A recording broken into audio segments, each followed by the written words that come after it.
Hello guys, আসসালামু আলাইকুম। কেমন আছেন সবাই? আশা করি ভালো আছেন। আজকে সকাল সকাল ঘুম থেকে উঠতে ভালো লাগছে না, কারণ কালকে রাত্রে বৃষ্টি ছিল সারা রাত। দিনের ঘুম তো আলাদাই মজা। আজকে সকালে আমার আম্মু এখনই ঘোষণা দিয়েছে আজকে নাকি আমাদের ফসলের জমিতে কাজ আছে।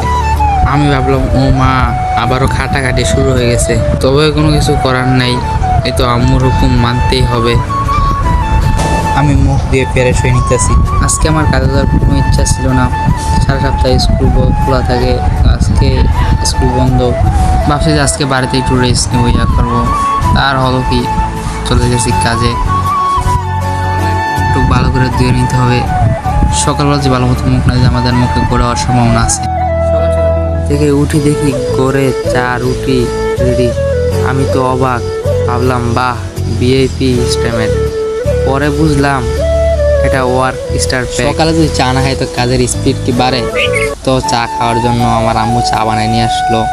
আমি এখানে চা মা খাইতেছি। আমার ছোটো ভাই আসে বললো ভাই আমার চা দে। তো আমিও দিলাম চা। ওর বলতেছে দিয়ে আমি জুড়াই দিই। ও দিত না, ও নিজেই খাইবো। তা আমি বললাম নে তুই খা। আর আমি এমন তো প্রতিদিন সকালে চা খাই, চা আমি নিজে আজকে সকালবেলা আমার আম্মু চা বানায় নিয়ে আসলো। আজকের এই বিষয়টা আমার ভালো লাগলো। সাইকেল নিয়ে রওনা হয়ে গেলাম আমাদের জমির দিকে। পথের বাতাস, পাখিদের কিচিমিচি সবই মিলে মনটা ভালো হয়ে গেল। আর আজকের ওয়েদারটা খুবই সুন্দর ছিল। প্রিয় প্রকৃতি, আমার সেই পুরনো বন্ধু, যার কাছে আমি সব কথা বলতে পারি নির্ভয়ে। তোমার আকাশটা একটু বেশি নীল কেন? তোমার কিছু কথা বলতে বলতে আমি পুরো রাস্তাটা কাটিয়ে দিতেছিলাম। এরকম অনেক কথা মনে পড়ে। বিপুলে না বলে আপনাদের কাছে শেয়ার করতে চাইতেছি। ভাই একটা কথা, এই গ্রামের মধ্যে এই গ্রামে, কিন্তু আমার সবসময় গ্রাম থাকতে আমাদের গ্রাম আর ভালো লাগে না। আমি যখন ঢাকা শহর যাই কোনো সময় আমার থেকে অনেক ভালো লাগে। ঢাকা শহর থেকে আমাদের গ্রামে এসে তাদের অনেক ভালো লাগে। এই গ্রামে থেকে আমাদের গ্রামটা ভাই একদম অসাধারণ একটা গ্রাম। কিছু কিছু রাস্তা এখনো পাকা হয় নাই, তো বেশিরভাগ রাস্তায় পাকা হয়ে গেছে। কিছুদিনের মাঝে আমাদের গ্রাম সব পাকা পক্কা হয়ে যাবে। আমাদের গ্রামের এইগুলো আমরা অনেক মিস করবো।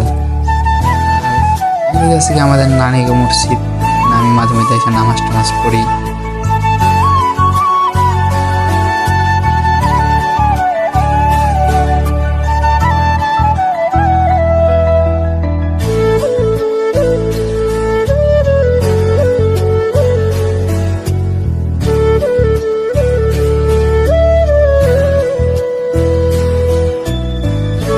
কিছুক্ষণ সাইকেলিং করার পরে আমাদের জমিতে পৌঁছে গেছিলাম।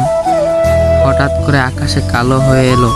কিছুক্ষণ পরে শুরু হলো বৃষ্টি হালকা। তারপর আমি ঘরে আশ্রয় নিলাম।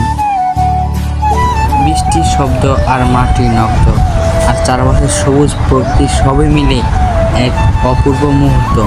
যদি কাজ করতে পারলাম না, তবুও ওই অভিজ্ঞতার মনকে প্রশান্তি দিল।